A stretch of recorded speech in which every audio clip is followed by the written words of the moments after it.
In this video, I'm going to walk through how to refresh a pivot table in Excel. I am using Office 365 Excel on a computer running Windows. The process is the same on a Mac. Sometimes the data changes after you have created a pivot table. Here, I have created a pivot table and then realized that there is a spelling error in the data. Accessories has too many letters.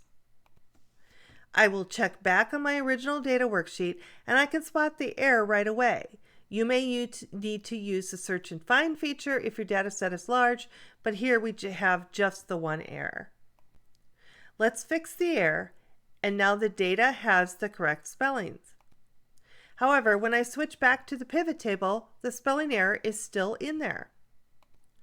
What we need to do is right-click in the pivot table and select Refresh.